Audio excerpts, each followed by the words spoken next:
मेरे यहाँ एक बार एक कोई स्कूल कॉलेज का ग्रुप आया हुआ था, तो बहुत डांस वांस करके और सारा ग्रुप चला गया। एक दादी बैठी बैठी रो रही थी, तो मैंने कहा अभी तो डांस कर रही थी इतना, अभी बच्चे सब चले गए, अब रो रही है। तो बहुत पूछने पे उसने मुझे बताया कि मैडम, वो जो एक चश्मे वाली लड़की थी ना, नाच रही थी, डांस कर रही थी, चश्मा लगी हुई, लंबी लंबी। मैंने कहा हाँ, तो क्या हुआ? कि वो मेरी पोती थी। पोती को नहीं पता ये दादी है उसकी। कि ये जब 1.5-2 साल की थी तब मेरे को घर से बाहर भेज दिया गया था।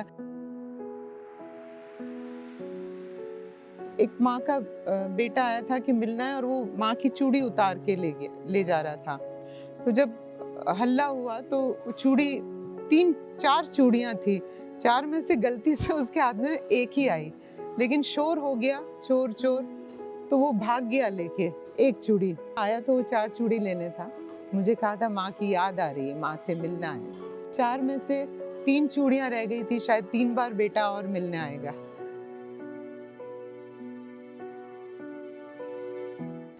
मम्मा ने भी आपके साथ में इस कार्य को शुरू किया था। साल 2002 में मम्मा ने ही इस काम को शुरू किया था।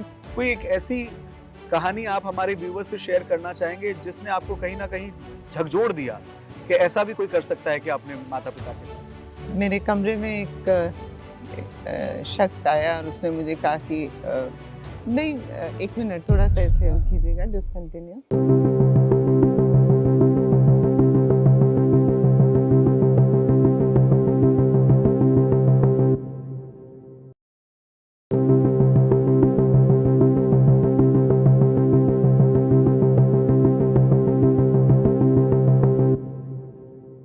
आज जिस पावन जगह पर मैं बैठा हूँ, इस जगह पर जब मैं पहली बार आया था तब मैं इसे आश्रम कहता था। कुछ समय पहले यहाँ की संस्थापिका जी से जब मेरी बातें हुई तब मैं इन्हें कहता था कि आप ओल्ड एज होम हैं तो मैं आ जाऊं, तो मुझे डांट पड़ती थी कि ये कोई वृद्धाश्रम नहीं है, ये कोई ओल्ड एज होम नहीं है, ये है अनुबंध वृद्धजन कुटीर, कुटीर नहीं। मैं हूं आरजे रेक्स और आप देख रहे हैं जोधपुर पॉडकास्ट का एक नया episode presented by Suresh Rathi group. और आज की हमारी जो खास मेहमान हैं या जो शख्सियत हैं, जो एक ऐसी महिला हैं जो निश्चित रूप से मेरी नहीं आप सबकी भी फेवरेट होने वाली हैं और इंस्पिरेशन बनने वाली हैं। तो पॉडकास्ट को आखिरी तक जरूर देखिएगा, मेरा आपसे अनुरोध है।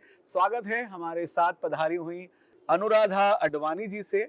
आप इस सुंदर से कुटीर की संस्थापिका हैं, इसके अलावा आप एक्ट्रेस हैं, इसके अलावा आप वॉइस ओवर आर्टिस्ट हैं, इसके अलावा आप ऑल इंडिया रेडियो के भी अप्रूव्ड अनाउंसर रह चुकी हैं।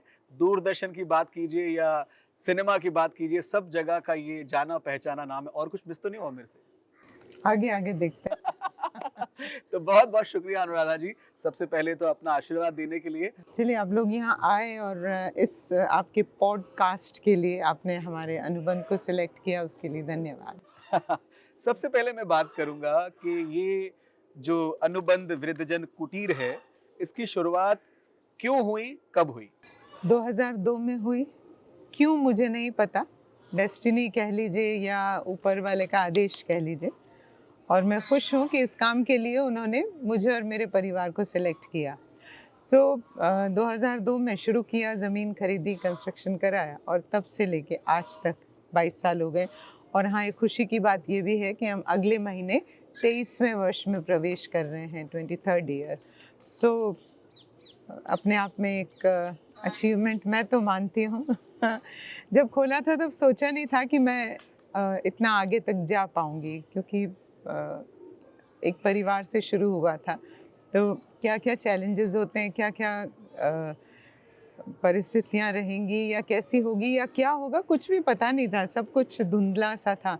लेकिन धीरे धीरे क्लैरिटी आती गई और हम आपके सामने हैं आज।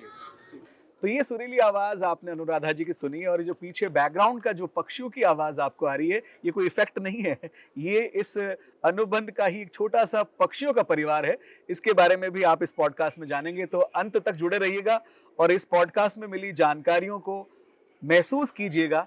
और सूचना और ये पूरा एपिसोड आपको अच्छा लगे तो इसे शेयर जरूर कीजिएगा। अनुराधा जी, जैसा जी। कि आपने कहा कि 2002 में इसकी शुरुआत हुई, तो क्या कोई व्यक्ति आपको मिले जिनकी सेवा के लिए हमने इसको शुरू किया था, या पहले हमने मंदिर बनाया था फिर हम सोच रहे थे कि कोई आएगा और रहेगा?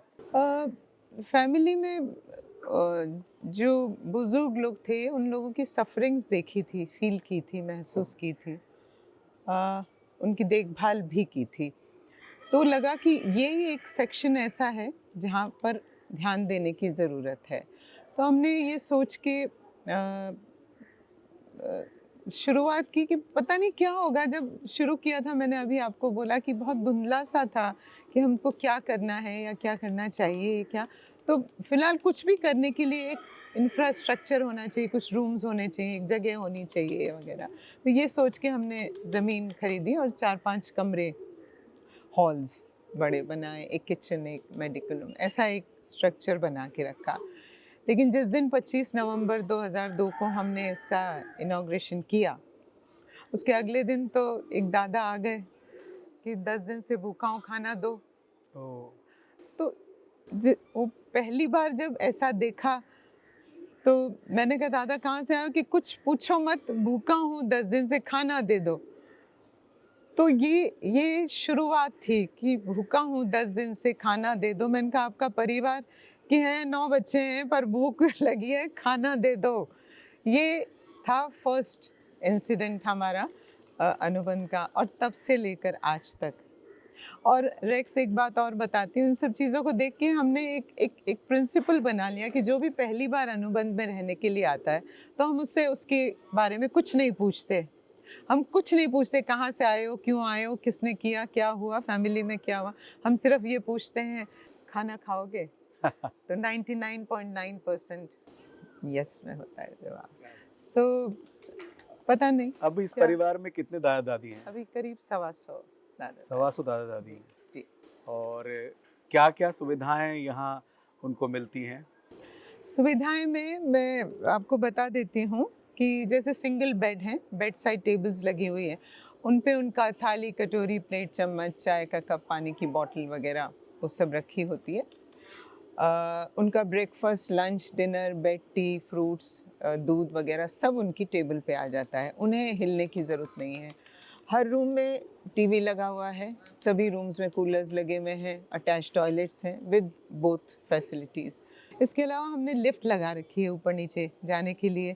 2 क्लिनिक्स हैं हमारे पास, एक आईसीयू है। क्लिनिक्स में सारे ईसीजी हो जाए, ब्लड टेस्ट, शुगर, ये वो सब कुछ है। ऑक्सीजन मशीन्स हैं, सक्शन, नेबुलाइज़र। एक क्लिनिक हमने आम जनता के लिए खोली हुई है।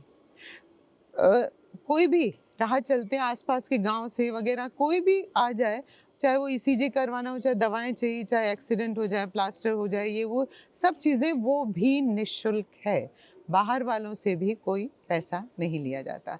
और इन हमारे हॉस्पिटल जो दोनों क्लिनिक्स हैं, जो पब्लिक के लिए है और जो हमारे दादा दादी अंदर हमारे इनमेट्स के लिए, उन सबको एक हमारे डॉक्टर साहब हैं, डॉक्टर जगन्नाथ जी गहलोत, वो जिस दिन से अनुबंध खुला है उस दिन से हमारे साथ हैं और वो यहाँ पर निस्वार्थ सेवाएं दे रहे हैं पिछले 22 साल से। तो मैं उनका बहुत धन्यवाद देना चाहूँगी कि हम सब की सेहत का ख्याल वो ही रखते हैं। तो आप सबकी ओर से, हम सब की ओर से पर्सनली मैं उनको थैंक्स देना चाहूँगी। इसके अलावा सोलर सिस्टम लगा हुआ है, आरओ सिस्टम है, वाटर कूलर्स हैं, एक्वागार्ड है, फ्रिज हैं, हर 2 कमरों के बीच में फ्रिज लगे हुए हैं। सारा सिस्टम, एम्बुलेंसेस हैं 2, इमरजेंसी होती तो चलती रहती है वो भी। इंडोर गेम्स हैं, ताश, कैरम, चेस, लूडो, ये लोग सब अपने खेलते रहते हैं। लाइब्रेरी है, न्यूज़पेपर्स हैं। तो इनका टाइम पास हो जाता है आराम से।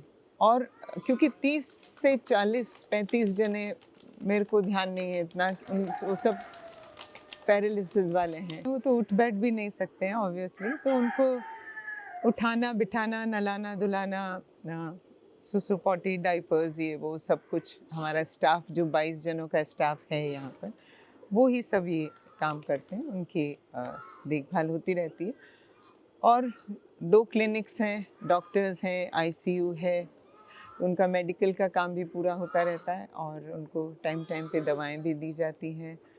बहुत सारे रोज़ प्रोग्राम्स होते हैं तरह तरह के यहाँ पर, बहुत सारे प्रोग्राम्स में आप आते भी हैं, आपको पता भी है। सो हर तरह से एंटरटेनमेंट का और इनके दिनचर्या का ध्यान रखा जाता है। एक और बहुत इम्पॉर्टेंट चीज़ ध्यान में रखते हैं, वो है टाइम पंक्चुअलिटी।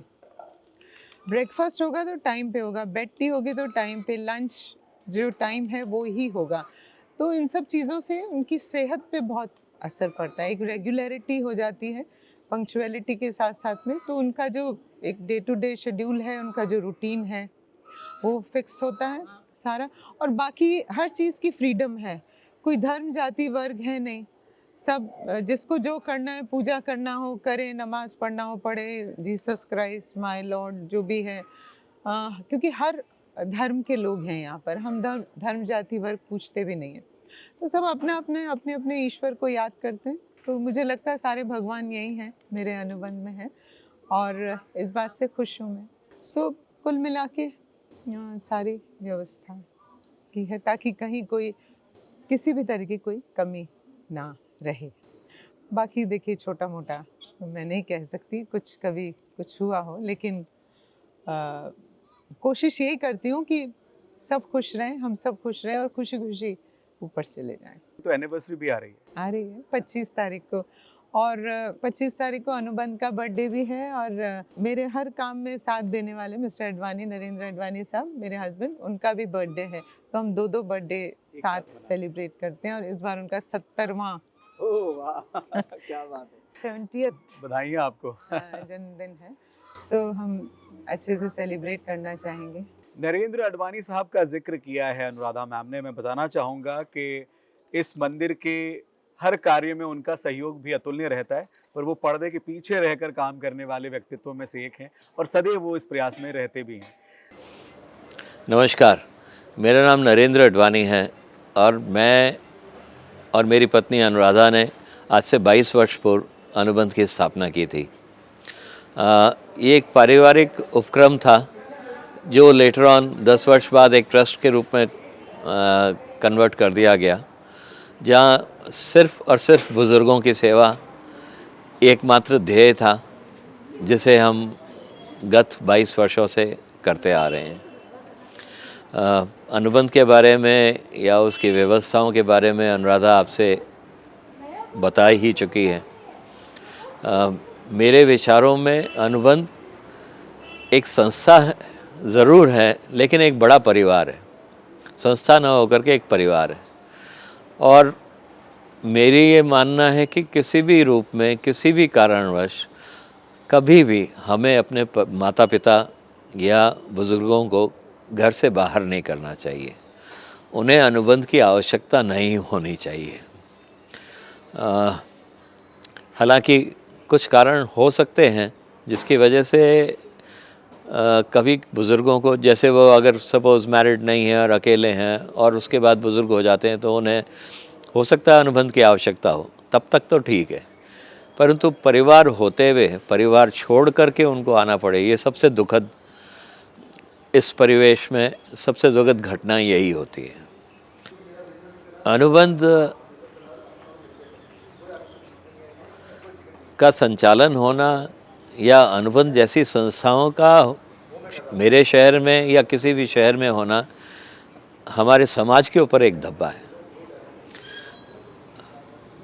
बुज़ुर्ग घर से बाहर हैं तो उनके लिए व्यवस्था है, ये एक अलग बात है, लेकिन हमें उसकी जड़ पे जाना चाहिए कि वो क्यों है और उसका निदान क्या है।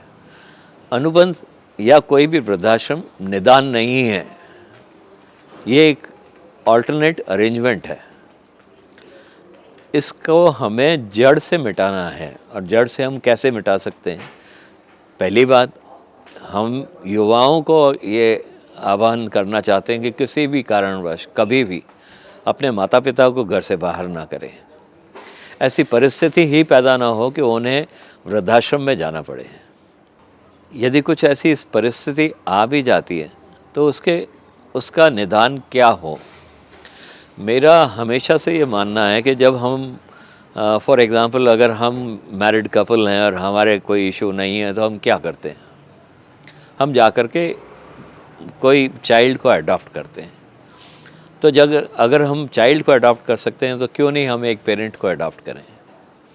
हमारा परिवार हम किसी एक बुज़ुर्ग को ला कर के अपने परिवार में अपने माता पिता का सम्मान दें, उसको उसकी देखभाल करें, उनको वैसा ही ट्रीट करें जैसे हम हमारे पेरेंट्स को करते थे, तो ये शायद इस समस्या के जड़ों पर प्रहार करना होगा, इस समस्या को जड़ से मिटाना होगा। जोधपुर में, मेरे शहर में 3-4 वृद्धाश्रम और होंगे। मेरे यहाँ 125, किसी के यहाँ 100, किसी के यहाँ 50, किसी के यहाँ 80, 300-400। जोधपुर की आबादी 30 लाख, परसेंटेज निकालें तो शायद 1000 घर में एक व्यक्ति अडॉप्ट कर ले। 1000 परिवार में से एक बंदा अगर आगे आके एक पेरेंट को अडॉप्ट करता है, तो जोधपुर में एक भी वृद्धाश्रम में कोई भी आदमी बाकी नहीं रहेगा। मेरा ये सुझाव है और ये यूथ को आह्वान है कि बुज़ुर्गों से घर में हमेशा सुकून, शांति, आशीर्वाद बना रहता है उनका, उन्हें अडॉप्ट कर लीजिए। एक person, one family out of 100 families, if they adopt one parent, हमारे इस समस्या का पूरा समाधान हो जाएगा। ऐसा मेरी सोच है। इसी सोच को लेकर के मैंने ये अनुबंध खोला था। मैं चाहता तो यही था कि मैं किसी एक पेरेंट को अडॉप्ट करूं, लेकिन मुझे लगा कि बहुत सारे पेरेंट्स ऐसे हैं, तो मुझे अल्टीमेटली अनुबंध खोलना पड़ा। लेकिन अगर मेरी तरह से अगर लोग सोचें और 1000 में से एक व्यक्ति भी आगे आ गया, तो इस समस्या का परमानेंट समाधान हो सकता है। अब कई बार ऐसी स्थिति होती है न्यूक्लियर फैमिलीज़ में कि ये संभव ही नहीं है कि हम फुल टाइम केयर कर सकें, तो ठीक है, आपकी भावना होनी चाहिए। अनुबंध चलाने के लिए भी कई सारे संसाधन चाहिए। आप जिस रूप में भी ऐसी संस्थाओं को मदद करना चाहें करें। अपना टाइम, अपना मनी, अपनी एनर्जी, अपना सहयोग जिस रूप में भी देना चाहें ज़रूर कीजिए। सिर्फ अनुबंध नहीं, अनुबंध जैसी अन्य संस्थाएं भी होंगी जो बच्चों के लिए, जो बुज़ुर्गों के लिए, जो इवन एनिमल्स के लिए काम करती हैं, उनमें अपना सहयोग कीजिए। सभी को आपकी आवश्यकता है। वो आपका टाइम भी हो सकता है, आपके द्वारा दिया हुआ धन भी हो सकता है, आपके द्वारा दिया हुआ कोई संसाधन भी हो सकता है। मैं तो आग्रह ही कर सकता हूँ सभी से कि आप अपना सहयोग किसी भी रूप में, किसी भी सामाजिक कार्य में ज़रूर करें। आप नौकरी करते हैं, आप धंधा करते हैं, आप अपना घर चलाते हैं, लेकिन कुछ समय, एक दिन में, एक हफ्ते में, एक महीने में, कुछ समय, कुछ धन, कुछ अपनी आय का एक मिनिमम परसेंटेज इन संस्थाओं में ज़रूर सहयोग के रूप में प्रदान करें। बहुत बहुत धन्यवाद आप सभी को। मम्मी की भी मैं बात करना चाहूँगा, क्योंकि साल 2002 में मम्मा ने भी आपके साथ में इस कार्य को शुरू किया था।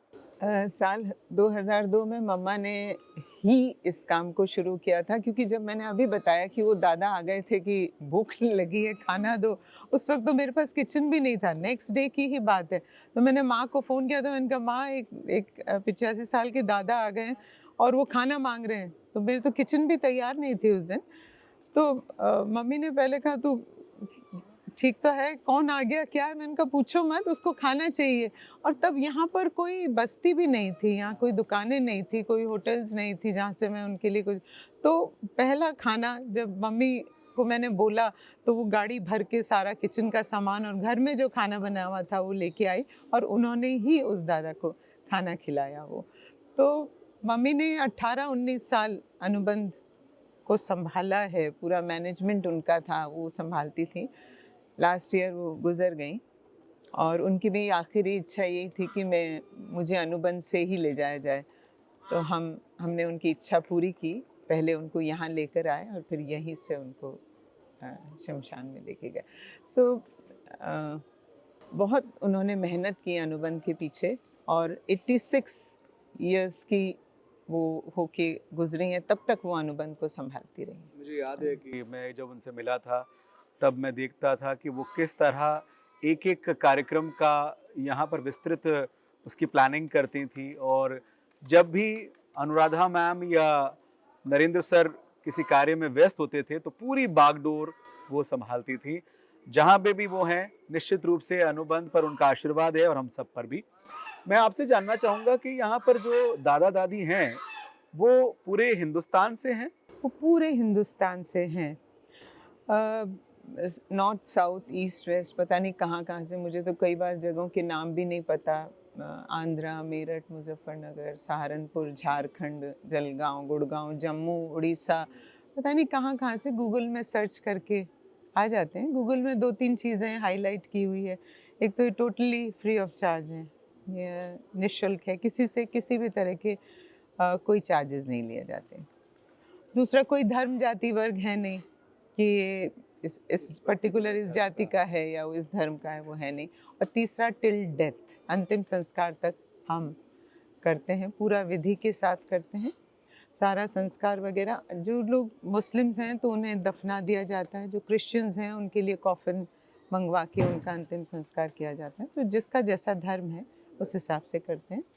और फिर एक कॉल ज़रूर करती हूँ घर वालों को, तो वो नहीं आते तो मेरा बेटा जो अबीर है वो अस्थियाँ लेके पुष्कर जाके विसर्जन करके आता है। तो ये पूरा प्रोसीजर हम लोग properly with all due respect और जो भी रिलीजियस हमारे नॉर्म्स हैं उनके हिसाब से पूरा। मैं अगला प्रश्न यही पूछने वाला था आपसे कि क्या कभी ऐसा होता है कि इनकी संतानें आकर ढूंढने के लिए, पूछने के लिए कि मेरे माँ बाप यहाँ रह रहे हैं, मैं उन्हें लेने आया हूँ? ऐसा हुआ है, ऐसा नहीं कि कभी कोई लेने नहीं आया, लेकिन वो बात वही है, जाके महीने भर में अच्छा। वापस। तो कुछ चीज़ें होती हैं रेक्स, जैसे एक तो यहाँ पर वो रोज़ की जो खिट छिक छिक घर की लड़ाइयाँ, पैसा, प्रॉपर्टी, रिश्ते नाते, है ना, जो तकलीफ़ें, दुख तकलीफ़ें, वो सब, उन सबों से यहाँ पर मुक्ति मिल जाती है। यहाँ तो ना कोई आपको नेक्स्ट मील की चिंता नहीं है। जो घर में जो चिंता रहती है कि 10 दिन और उससे भूखा हूँ, तो वो नेक्स्ट मील की जब चिंता ख़त्म हो जाती है आपके पास, आसपास कोई लड़ने वाला नहीं है, टाइम टू टाइम सब आपकी टेबल पे आ रहा है, डॉक्टर आपकी रूम में आ रहा है, दवाई आपके रूम में आ रही है, सब कुछ ऑटो मोड में होता रहता है, तो आदमी फिर धीरे धीरे भूलता जाता है। हाँ, मैं उनके घर की नहीं हूँ या मैं उनके सगे रिश्तेदार में नहीं हूँ या बच्चों में नहीं हूँ, लेकिन फिर भी ऐसा लगता है कि धीरे धीरे, क्योंकि कुछ लोग यहाँ 18 साल से, कोई 15 साल से, कोई 12 साल से, कोई 5 साल से, 2 साल से, 2 महीने से सब रह रहे हैं, तो एक बार जो आ जाता है वो मेरे ख्याल से बहुत कम ऐसी परसेंटेज है कि वो वापस गया है, और अगर गया भी है तो आता ज़रूर है वापस। उनके बच्चों के बच्चे, पोते पोतिया, दोती वगैरह वो मिलने आते हैं कभी? उनको मेरे यहाँ एक बार कोई स्कूल कॉलेज का ग्रुप आया हुआ था, तो बहुत डांस वांस करके और सारा ग्रुप चला गया। एक दादी बैठी बैठी रो रही थी, तो मैंने कहा अभी तो डांस कर रही थी इतना, अभी बच्चे सब चले गए, अब रो रही है।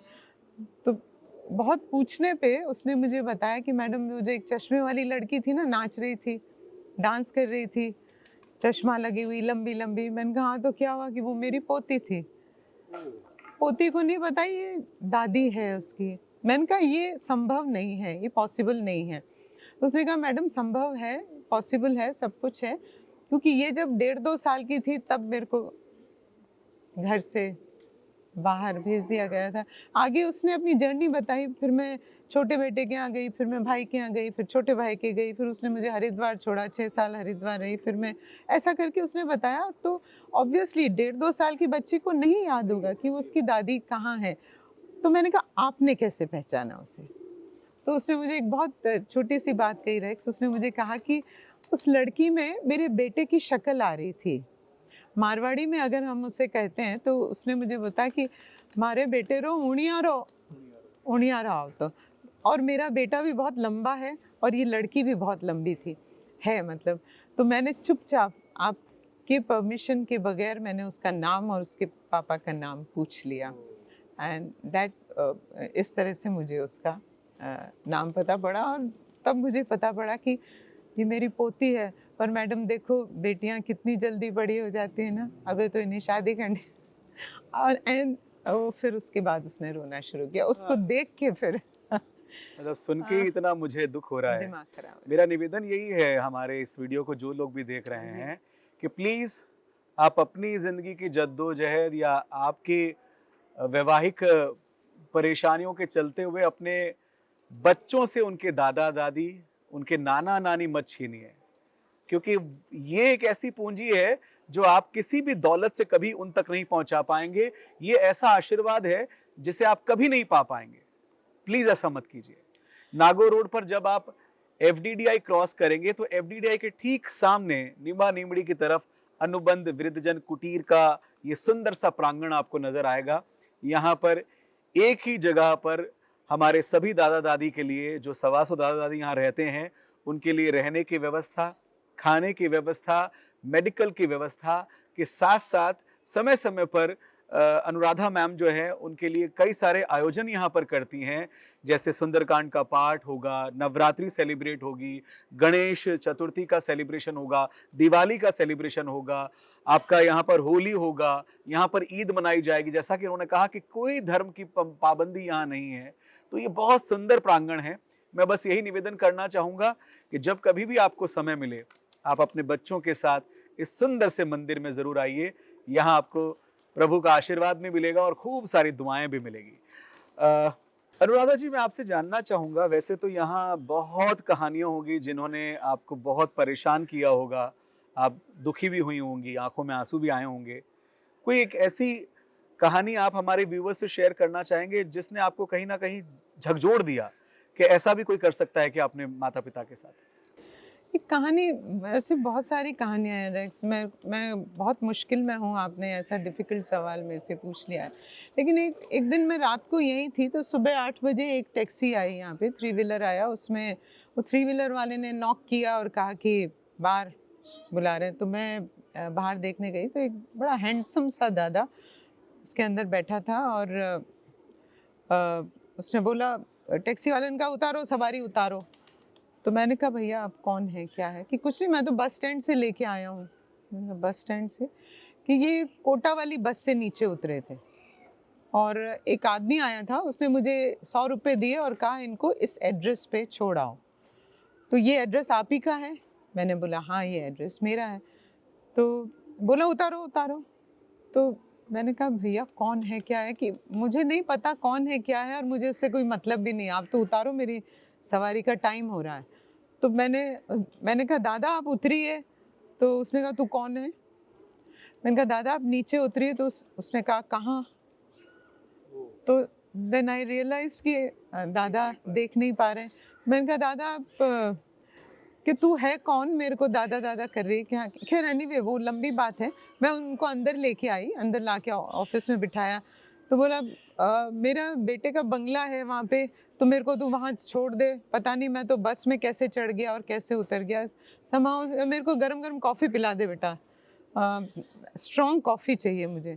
तो मैंने देखा उनके यहाँ पे पूरा गर्दन में काफ़ी बड़ा घाव हो रहा था और पाँव में भी वो सारा ब्लीडिंग वगैरह कुछ हो रहा था। तो मैंने कॉफ़ी का ऑर्डर किया किचन में और मैंने धीरे से पूछा दादा। वो बोले मैं तो अरे कोटा में हूँ, कोटा में मेरे बेटे का बंगला है, दिस दैट जो भी है। एक बेटा मेरा जोधपुर में है, एक वहाँ बेटी डॉक्टर। बस समझ ही नहीं आया क्या है। तो स्टोरी ऐसी थी कि ये सब तो बात की बात है। फिर हमने जो किया, उसको कोटा की बस में बिठा दिया गया और उनको एक कोई नींद की गोली दे दी गई और स्लीपर में उनको सुला दिया गया। पास वाले शख्स को बोला कि ये 100 रुपये तो आप रखो और 100 रुपये टैक्सी वाले को दे देना और इस एड्रेस पे इनको छोड़ देना। तो कैसे कर सकते हैं? तो मैंने एक ब्लाइंड आदमी को, वो मेरे जो बहुत शुरू के जो अनुभव रहे हैं उसमें रहे ये रहा। फिर खैर जैसे जो हुआ वो हमने बाद में पता किया कि बहुत संपन्न परिवार का वो दादा था, और लेकिन एक्यूट डायबिटीज़ और ग्लूकोमा हो गया था तो वो आंखें चली गई थी और फिर बाद में तो हमने जो कुछ किया वो हमें करना था, लेकिन ये चलता रहा है, मतलब सिलसिला ख़त्म ही नहीं हो रहा समहाउ। ये उल्टा और कहते सुना है कि बचपन में आपने हमारे स्कूल में एडमिशन कराया था, आज वापस हम आपका कर्ज चुका रहे हैं।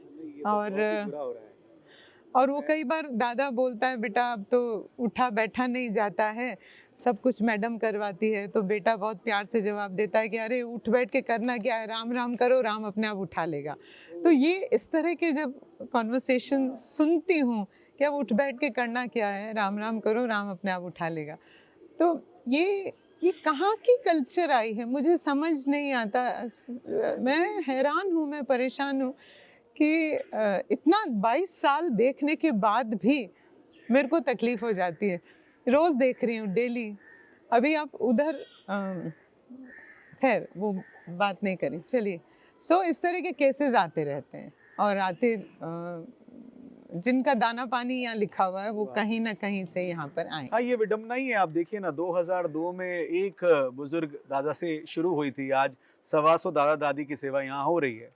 तो ये हम कह रहे हैं कि हम डेवलपमेंट का जो ढंडोरा पीट रहे हैं, वो डेवलपमेंट यहाँ नजर आता है जब आप ऐसे अनुबंध वृद्ध जिन कुटीर जैसे स्थानों पर आते हैं, आश्रमों में आते हैं, तब हकीकत पता चलती है कि हम कहाँ डेवलप हो रहे हैं। बड़ा सोचने जैसा विषय है ये। अगर आप हमारा ये वीडियो देख रहे हैं, अगर आपके घर में भी कोई परेशानी चल रही है, तो प्लीज कभी भी ऐसा निर्णय मत लीजिएगा कि जिन्होंने आपको जीवन दिया, जिन्होंने आपको जिंदगी सिखाई, उनकी जिंदगी को आप इस तरह किसी आश्रम में भेजकर उन्हें मत छोड़िएगा अकेला। मेरा आप सबसे हाथ जोड़कर ये निवेदन है। इतने लंबे समय से आप सेवा कर रही हैं, कई बार इंसान जो है अपने घर के 4-5 मेंबर को नहीं संभाल पाता है, और आप जैसा बता ही रही हैं कि इतने सारे जो केसेस और जो कहानियां हैं, उनमें हमेशा ये देखने को मिलता है कि बहुत छोटा परिवार भी है तो भी उनको अपने माँ बाप को यहाँ आश्रम में छोड़ना पड़ता है। तो आप इतने बड़े परिवार को कैसे संभाल रही हैं? मतलब प्लेजर आई गेट मुझे बहुत मज़ा आ रहा है। एक्चुअली मैं इतना सेफ और सिक्योर फील करती हूँ उन लोगों के साथ में कि मेरे घर वाले भी अब कहते हैं कि तुमको घर आना अच्छा ही नहीं लगता है, सारे दिन यहीं रहना। तो रियलिटी दिखती है सब तरफ ना, हर तरफ वास्तविकताएं झांकती है, और हमको लगता है कि आने वाला टाइम कितना टफ होने वाला है। सो ठीक है, मेरा स्टाफ है मेरे साथ 20-22 जनों का, वो 24 घंटे यहाँ रहता है, तो मैं उन पे रिलाई कर सकती हूँ। मेरे डॉक्टर्स हैं, मेरे और एक फ़ोन करना पड़ता है, अडवाणी साहब, मेरी मदर अब गई हैं लेकिन इतने टाइम वो भी साथ थी, तो हम हमारी पूरी फैमिली एंजॉय कर रही है इस काम। कभी तो ऐसा होता होगा ना कि आप भी थक जाती होंगी कि कितना दुख है दुनिया में, फिर आपको कौन मोटिवेट करता है? आप तो हम सबको मोटिवेट कर ही रही हैं। ऊपर से लगती है थप्पड़ कि थकना क्या है, व्हाट इज थकना। रेस्ट एक ही बार फाइनल रेस्ट होगा, उसके पहले कोई रेस्ट नहीं है। ठीक है, यही मान के चलते हैं। एक्टिंग करियर है, ऑल इंडिया रेडियो, नहीं वो बाकी सारी चीज़ें चल रही हैं, बराबर चल रही हैं। हाँ, उनमें ठीक है, थोड़ा सा गैप आ जाता है कई बार वो, लेकिन मेरी कल्चरल एक्टिविटीज़, मेरा म्यूज़िक, मेरा थिएटर, मेरी क्लासेस, कम्युनिकेशन क्लासेस, ये सब रेगुलर चल रही हैं। और ये मेरा रूहानी या आत्मिक, जैसे आप बोल सकते हैं, वो पैशन है, वो मेरा शौक़ है, मेरी क्रिएटिविटी, जो मेरी एक क्रिएशन वाली एक अर्ज है कि रोज़ कुछ ना कुछ नया कुछ करें, तो वो उसको सेटिस्फाई करता है। ये इस आपके इतने दादा दादी, इतना बड़ा स्टाफ, इतनी सारी व्यवस्थाएं, कई लोग होंगे जो डोनेट करते होंगे, सपोर्ट करते होंगे। बहुत करते हैं, बहुत लोग। रेक्स 10-8-9 साल तक तो मैंने किसी से कुछ लिया भी नहीं। रादर हमारा पीआर थोड़ा वीक ही रहा है। हम लोग अपने में मस्त थे, हम दोनों, हम तीनों, मम्मी और हम दोनों, तो हम करते रहते थे। फिर धीरे धीरे क्या हुआ, फर्स्ट फ्लोर बना। मेरे मामा का एक एसोसिएशन था बॉम्बे में, उसकी मदद की वजह से ये फर्स्ट फ्लोर बना, उन्होंने सपोर्ट किया काफ़ी। तो ये बनने के बाद में 35 जने नीचे थे, तब तक तो हम उनको कर रहे थे, लेकिन जब 35 जने ऊपर भी हो गए, 6 महीने में ऊपर भी भर गया, उस वक्त हमें थोड़ा सा डबल हो गया मामला। तो हमें लगा कि अब हमें थोड़ा सा हेल्प की ज़रूरत रहेगी। फिर हमने इतने दिन तो हम मना कर देते थे या क्या, लेकिन फिर धीरे धीरे हमने लोगों का सहयोग एक्सेप्ट करना शुरू किया और उसके बाद धीरे धीरे ये एक फैमिली अफेयर बन गया। खूब लंबा चौड़ा परिवार है हम लोग का, तो सारा परिवार इन्वॉल्व हो गया, सारे फ्रेंड्स इन्वॉल्व हो गए, सब कई बहुत सारे ऑर्गेनाइजेशंस हैं जोधपुर में, वो शामिल हो गए। उनको लगा जो भी एक बार अनुबंध देख लेता था या आ जाता था, उनको फिर लगता था कि हाँ सही जगह है, सही काम हो रहा है। तो फिर मुझे अब बहुत सहयोग है समाज का, और जो भी मुझे इस काम में सहयोग दे रहे हैं मैं उनका हाथ जोड़ के धन्यवाद देती हूँ। ये जो आपने शुरू में एक नाम बोला, सुरेश राठी साहब, ये भी मेरी बहुत मदद करते हैं। आधी रात को भी फ़ोन करूँ तो इनका हाथ हमेशा अनुबंध पे रहता है। तो ऐसे कई लोग हैं जो मुझे संभाल रहे हैं, अनुबंध को संभाल रहे हैं, और लोगों की मदद से मेरा काम आसान होता जा रहा है। तो ये निश्चित रूप से समाज का भी एक सहयोग रहता है। जब इस तरह के संस्थान बेहतरीन काम करते हैं तो वो लोग भी आगे बढ़कर हेल्प करते हैं। मैं आप सभी व्यूअर को बता दूं कि इस संस्था का कोई ट्रस्ट नहीं है। यहाँ अनुबंध ही अपने आप में एक ट्रस्ट है, संस्था है। आप भी अगर कुछ सहयोग करना चाहें तो उसके लिए हमें मैम गाइड करेंगे कि कैसे कोई सहयोग कर सकता है। किस प्रकार के मुख्य सहयोग की आपको उम्मीद रहती है? सहयोग जो जैसा करना चाहे, इसमें कोई बंधन नहीं है। रोज़ 150-300 जनों का खाना, ब्रेकफास्ट लंच डिनर, ब्रेकफास्ट 150, फिर लंच 150 ऐसे करके। सो किचन का सामान तो रहता ही है, देन टॉयलेटरीज होती हैं, कपड़े होते हैं, सबके गैजेट्स जितने भी हैं मेरे पास, आईसीयू भी है, क्लिनिक्स भी हैं, ये है वो है। तो सब चीज़ों में जिसको जहाँ कंट्रीब्यूट करना हो कर सकता है। एक हमने बैंक अकाउंट भी खोल रखा है, उसकी डिटेल्स भी मैं आपको दे दूँगी, तो वो भी है। कोई वो हमने एटीजी वाला वो भी लिया हुआ, इनकम टैक्स रिबेट जो मिलती है तो वो भी हो जाता है। मैंने जैसा भी जो जिस फॉर्म में या जिस वे में जो करना चाहे वो कर सकता है। और ये आवश्यकताएं जो होती है ये कैसे पहुंचती है समाज या आम जनता तक? मैंने कभी वो लिस्ट नहीं निकाली या क्या। अगर कोई मुझे फ़ोन करके पूछता है कि मैडम हम कुछ लाना चाहते हैं तो क्या लाएं, तो सबसे पहले पूछ लेती हूँ आपका बजट क्या है, मैं उस हिसाब से बताऊँ, क्योंकि रिक्वायरमेंट्स तो ख़त्म होती ही नहीं है। आज ये चीज़ आ गई तो कल दूसरी ख़त्म हो गई, तीसरी, तो वो तो ख़त्म नहीं होती। लेकिन टाइम टाइम पे जो मुझे पूछ लेते हैं तो मैं उन्हें बता देती हूँ कि ये मेरी रिक्वायरमेंट्स है, तो ऐसे करके। बाकी घर है ही है, अडवाणी साहब है ही हैं। मैं सिर्फ अपने जी। नॉलेज के लिए और एक आम जनता को भी एक आइडिया मिल जाए उसके लिए आइडिया। पूछना चाहता हूँ। एक महीने का रनिंग कॉस्ट इस तरह के संस्था में कितना रहता है? एवरेज, मतलब एग्जैक्ट नहीं। एक्चुअली बहुत एग्जैक्टली तो मैं नहीं बता हाँ। पाऊंगी, वो आपको वही बताते, लेकिन it is somewhere around 9, sometimes 8, 9, 9.5। कभी जैसे डेथ हो गई तो एक डेथ होते ही वो 10-15 वो और 1000 एक्स्ट्रा हो जाते हैं। बीमार हो गया, हॉस्पिटल ले जाना पड़ा, कोई सीरियस हो गया, ये है वो है, तो एक्सपेंसेस तो 8 to 9 lakhs per month. Per month 9 he cross करता है ज़्यादातर। मेरे पास रेक्स अभी, जैसे मेरे रूम्स फुल हैं सारे, हमने 3 के हिसाब से बनाए थे, फिर 4 हुए, फिर 5 हुए, फिर 6 हुए। हर रूम में 6-6, 7-7 जने हैं। जब और भी लोग आने लगे, और अगर मैं मना कर देती थी कि मेरे पास जगह नहीं है, तो रात को अंधेरे में गेट के बाहर छोड़ के चले जाते हैं। ये एक और हमने इस चीज़ को महसूस किया कि अगर हम दिन में किसी को भी ये कहें कि जगह नहीं है, तो रात को अंधेरे में गेट के बाहर छोड़ के चले जाएं। तो अगर किसी आदमी को पैरालिसिस है और गाड़ी से उतार के उसको छोड़ दिया जाए, तो वो तो जब तक आप उठाओगे नहीं तब तक हम, तो फिर मैंने ये पूरा जो बाहर आप एरिया देख रहे हैं इधर, इसको कवर करवाया। इसमें पंखे, लाइटें, कूलर्स वगैरह सारा लगवा के, और जो इस तरह से अचानक से आ जाते हैं या क्या, कोविड के टाइम में बहुत लोग आए थे, उस दौरान मैंने ये हॉल बनवाया कोविड के टाइम में, क्योंकि इतने लोग आने लगे थे, मैं तब ये भी नहीं था, वो भी नहीं था, तो ऐसे करके धीरे धीरे, मुझे भी नहीं पता कैसे हो रहा है, क्या हो रहा है, कई बार समझ में भी नहीं आती कि क्या करूं या कैसे करूं, या अब ये इस बाउंड्री वॉल के अंदर ये मेरी जगह है, ये मेरी एक दुनिया ये भी है, मैं ये अगला उड़ते सवाल हुए यही पक्षी। पूछने वाला था आपसे। सो ये सब हमारी लाइफ लाइन है, ये हमें जिंदा रखती है। ये अभी हम यहाँ एक्चुअली हमने आज इंक्रोचमेंट कर लिया है, ये जगह इनकी है, उनकी जगह हम बैठ गए आके। सो ये लोग वो नाराज हैं काफी, वो देखिए सब देख रहे हैं इधर से, सब देख रहे हैं कि ये हमारी जगह पे बैठे हुए हैं। वही तो कह रहा हूँ, इसलिए तो- बार-बार खुद उड़ के आ जाते हैं कि हम भी इस पॉडकास्ट का हिस्सा, आप हमारी So, जगह पे कैसे काम करते हैं। तो मेरा ये एक संसार है, दुनिया है, बहुत सारे खरगोश, पिजन्स, ये वो, तो एक लाइफ रहती है, आपको एक रिक्रिएशन, रिहेबिलिटेशन, या आप जो भी इसे समझ लें, तो मुझे अच्छा लगता है। एक ये पक्षियों का जो आपने इतना सुंदर यहाँ पर बनाया है, ये इसके पीछे की क्या कहानी है?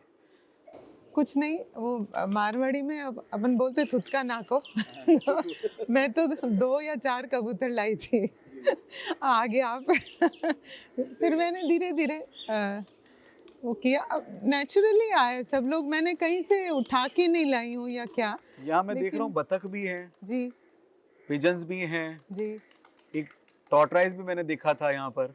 एक खरगोश का बहुत सारा भी है। बड़ा वो है, मुर्गी भी है, इनका भी सब एक कुछ है। इनका भी लालन पालन इतना आसान नहीं होता होगा, इनको इसमें भी बहुत रोज कुछ। हाँ ज्वार, बाजरा, मक्का, दाना, गेहूं, चावल सब खाते हैं ये लोग, तो रोटी आप भी यहाँ पर खाते हैं। कंप्लीट जीवों की सेवा कर रही हैं, मतलब सब मुझे मनुष्य, प्राणी मैं की भी इतनी कर रही हैं आनंदित और हूँ, मुझे इन इतना पक्षियों मजा का आता भी, है। जीवों का भी आप ध्यान बस रख रही हैं। यही सोचती हूँ कि ये सब लोग खुश रहें अगर यहाँ आ गए हों। और कभी मुझे लगता है कि जैसे आज कोई उदास है या क्या है, ऑब्वियसली कभी कभार आप फैमिली को मिस करते ही हो, तो फिर एक अपना मनोविज्ञान बहुत काम करता है यहाँ पर, आपकी साइकोलॉजी अप्लाई करनी पड़ती है कि सपोज ताश वाश खेलने के सब शौकीन हैं, तो जिस दिन मुझे लगता है ये दादा आज उदास है, उस दिन हम रमी खेलते हैं तो मेरे एक भी सेट नहीं बनता, उनके बनता ही जाता या हम कैरम खेलते हैं तो मेरी एक भी गोटी नहीं जाती, सारी वो क्वीन भी उनकी जाती, कवर भी उनका जाता है, सब उनका जाता है।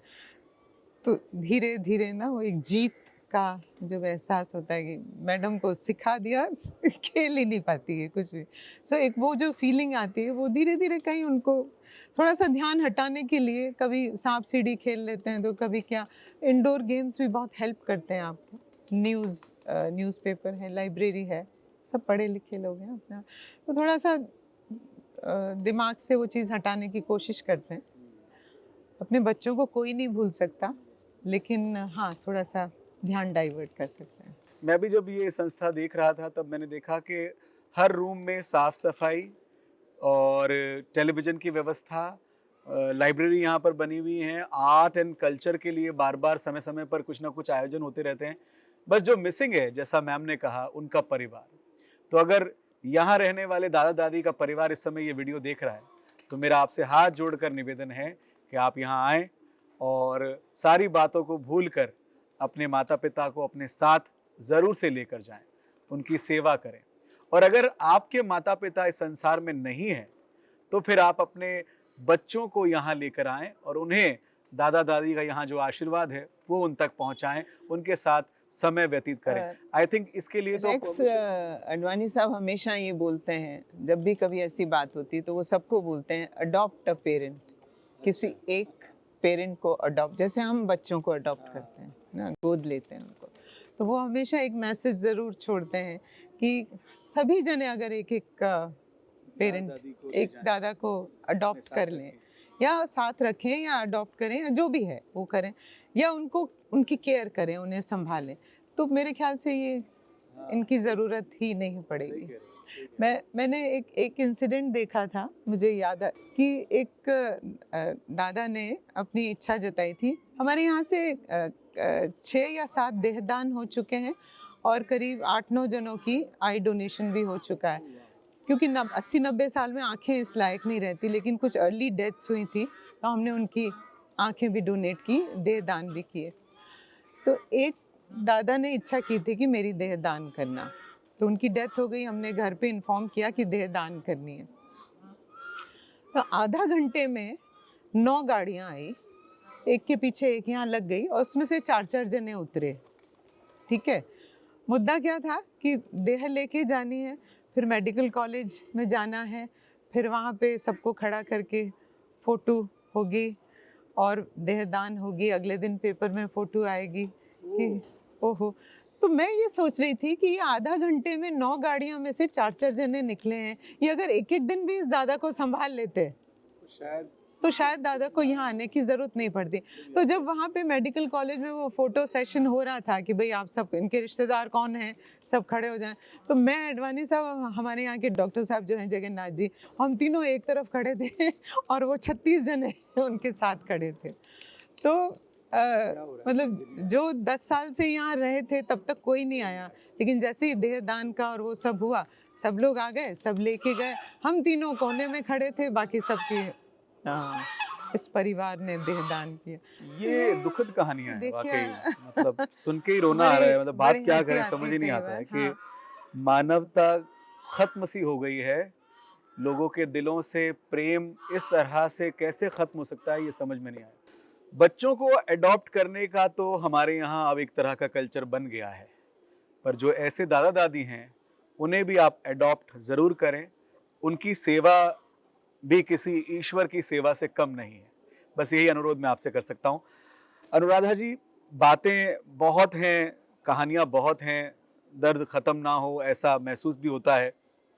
मैं आपसे ये जानना चाहता हूँ, क्योंकि आप एक कलाकार हैं, तो निश्चित रूप से आपने इन कहानियों का एक संग्रह बनाया, जिसके बारे में मैंने किसी से सुना था कि आपने एक किताब बनाई है।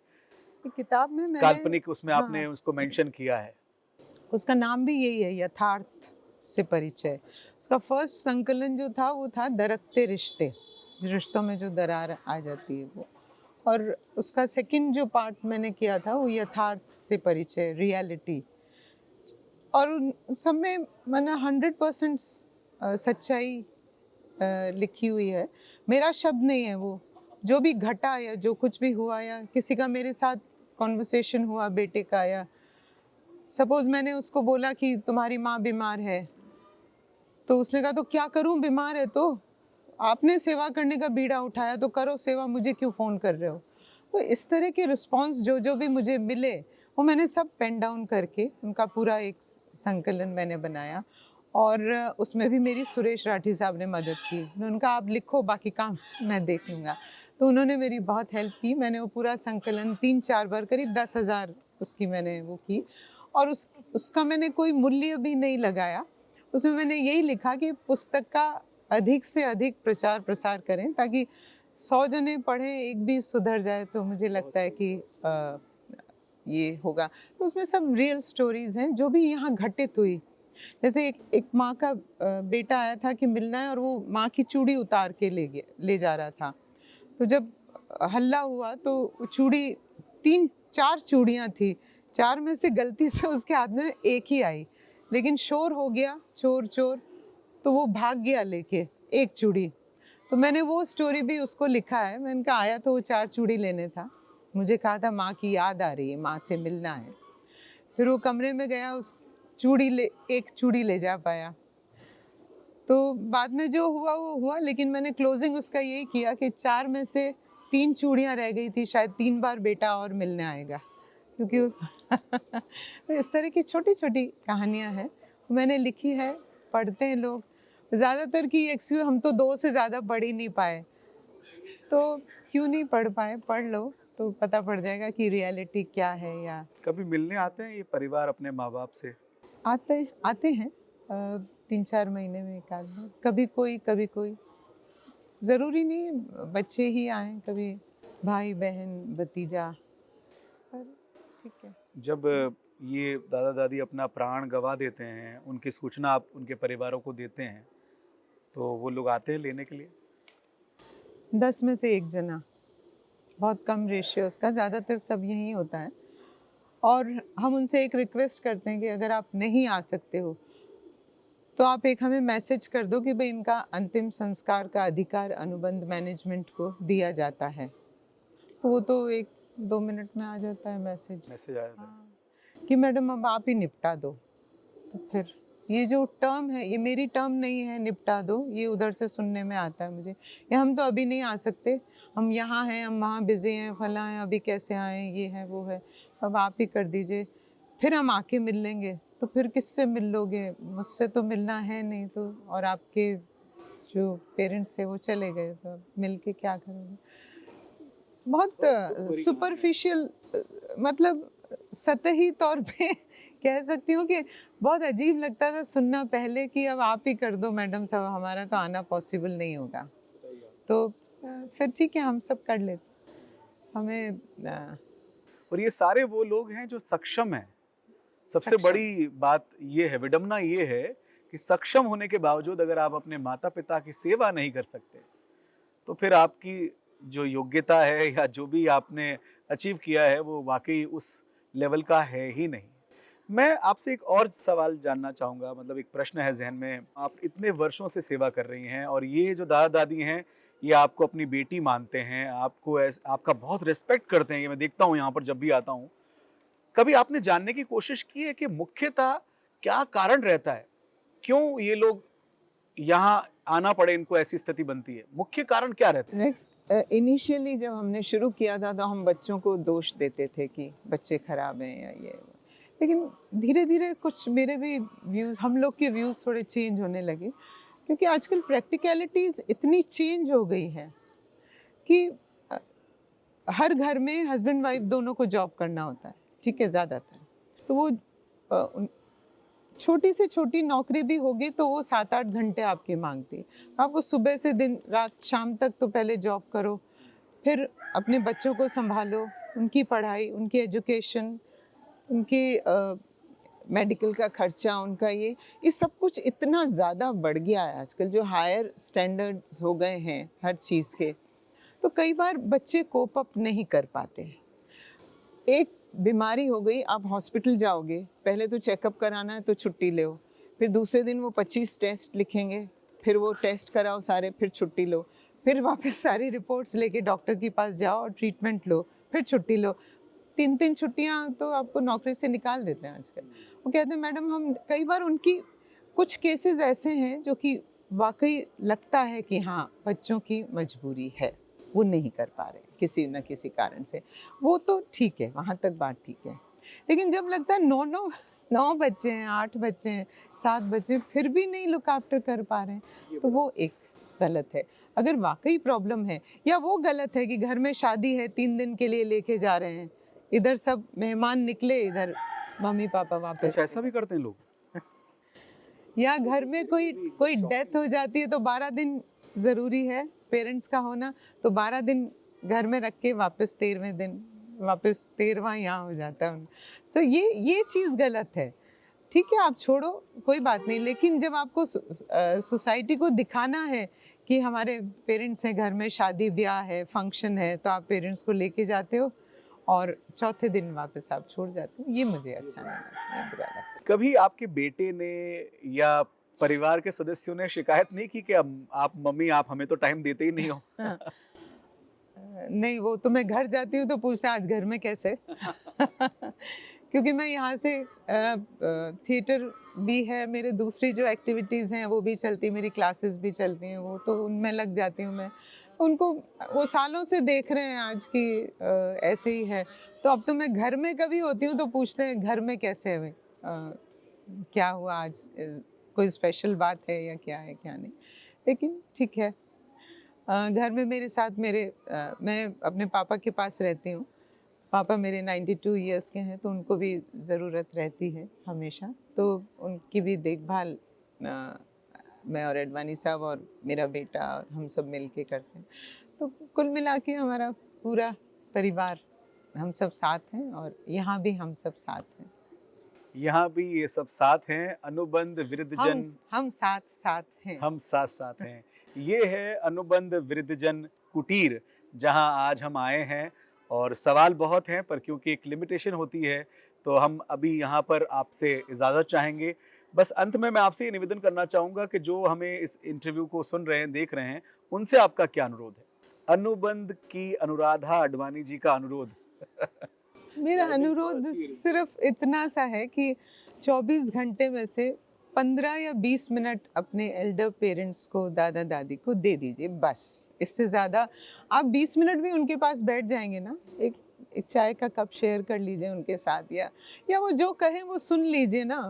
मैंने जनरली सुनती हूँ कि सारे दिन घर में खिटखिट करते रहते हैं, अरे तो आधा 15 मिनट खिटखिट भी सुन लें, इधर से सुन के निकाल दें, या सो जस्ट 15 मिनट उन्हें दे दें, 20 मिनट उन्हें दे दें, उनके पास बैठ जाएं, उनसे कुछ शेयर कर लें, उनकी बात सुन लें, उनको लगे कि हाँ कोई है हमें सुनने वाला, वो खुश हो जाएंगे। इससे ज़्यादा उनकी कोई डिमांड नहीं होगी, होती नहीं है नॉर्मली।